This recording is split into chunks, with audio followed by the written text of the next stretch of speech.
للأسف بعد فحص الميكانيكي أو الفحص اليدوي غيرنا بوجي رقم مثلا الأول الحالة الثاني وما نفع، ما تغير شيء.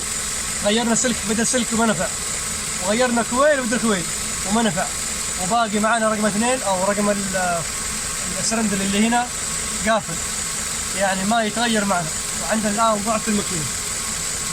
الآن علينا الآن فحص الكمبيوتر، راح يتضح معنا وين المشكلة، ويتضح معنا نسبة ضغط البستم أو السرندل اللي في البنك المعين، رقم 2 3 4 نشوف وين الخلل.